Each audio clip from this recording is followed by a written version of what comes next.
Greetings to you all, this is one happy old school gamer because I'm back with a full on review for Goosebumps. This means another 100%, old school gamer 1971 1, PS4 0, maybe even another platinum.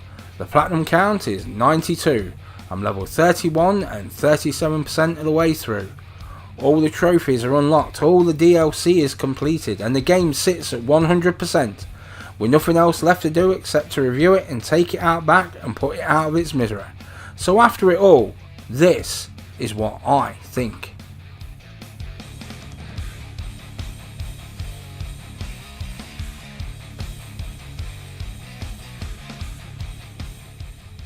Goosebumps by WayForward Technologies. It's a point and click adventure that came to the PlayStation 4 in 2015.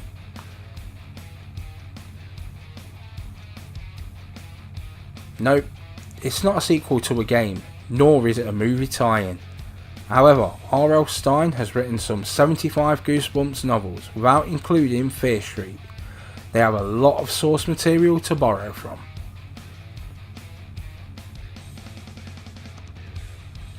WayForward are California based. They were established in 1990. They've released over 100 small titles. They've released many games for consoles over the years.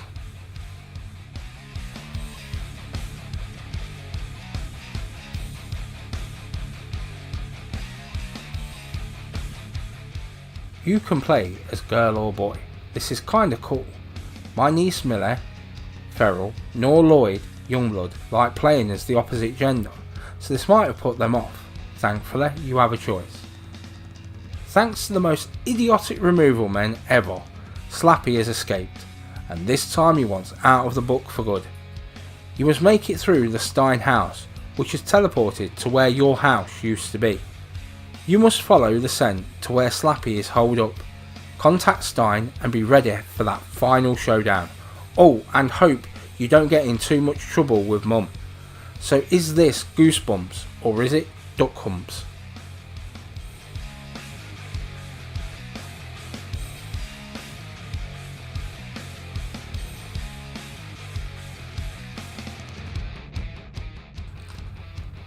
Our haphazard removal men are stacking the van. Not very carefully, look at that, stacking jackasses, every single one of them. They are suspicious of a late night move, so they're not that stupid then. They are discussing scary stories. That's a pretty good pastime. When there is a crashing from the back of the van. I told you they'd not stacked the back of the van right. They open up the back and don't notice anything amiss at first.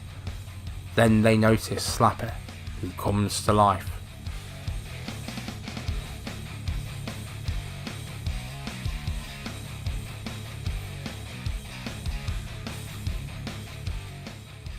Whilst not quite a AAA, it is good, and a good example of a point and click adventure. The graphics are pretty crisp for a point and click adventure, to be honest. Yes, the graphics are cartoony, and the style of the characters is close to the movie. For example, R.L. Stine does look like Jack Black. The objects to find are also not always too obvious, so trial and error in finding them. Whilst there is not a lot of locations, the variety is good, as is the design of them. A good style on show here. Reminds me a lot of book covers or illustrations, the right choice considering the subject matter.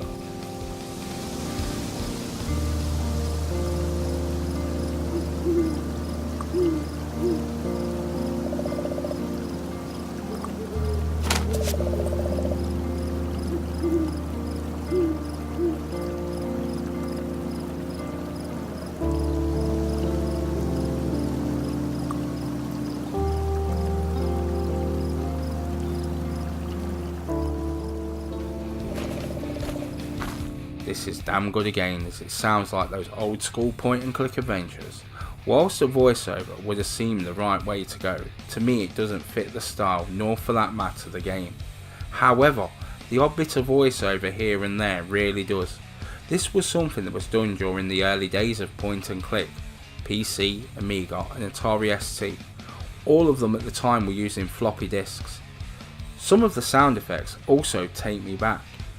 Odd sound effects that are put there to set the scene. Getting this sound right, and the graphics for that matter, can make or break a game like this. Fortunately, this makes the game.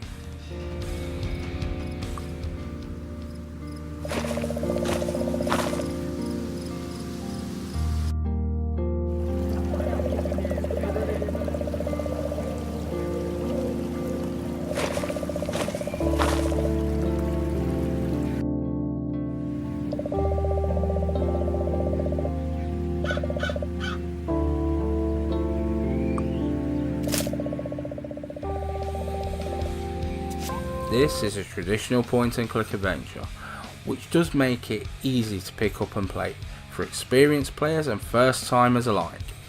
It does explain the controls and how things works very competently. One thing that is new is fast move buttons. It speeds up the movement no end. They're a nice touch and can't remember seeing them anywhere before. They really help with the 175 moves or less trophy. Mistakes can be costly in this instance.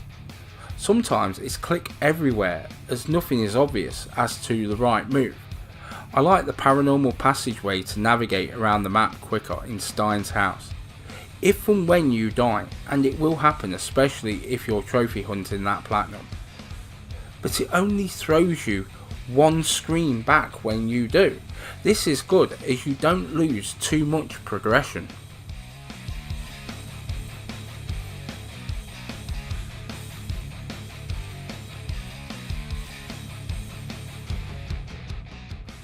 What I like here is how it feels like the novels.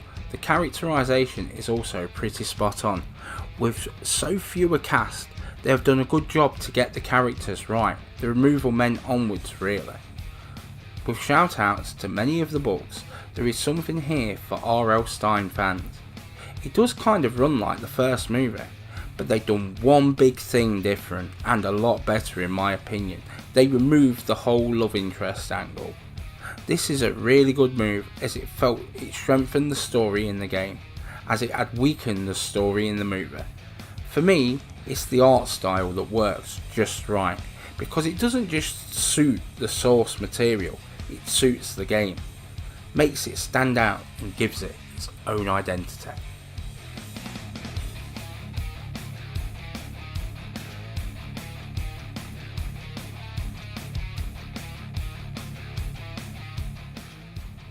Every now and again I like to have a retro day, and sometimes I go back to different genres, and right as of now, this is the point and click game for me. This is not hard, it won't take you long, but if you're a fan of the source material and or fan of the point click adventures, also it's worth it if you're a troho, that's me. I would say that this is for older children, with all the reading that there is here. It is a game that makes you think outside the box. Unfortunately, I left it so long before playing this. I let it pass me by. I just wanted a quick platinum, and this just jumped out at me. Unexpectedly, I found it both fun and interesting. I wanted to see it through to the end. This is a game that does so much right and nothing really wrong. For that reason, this game is definitely Goosebumps.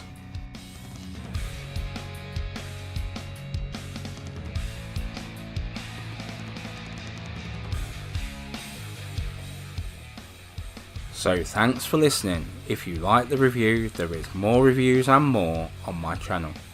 Please like, comment, share, maybe even subscribe. Help make the channel grow and make me a happy man. Bye Millie, bye Lloyd, bye all. Old School Gamer 1971 signing off.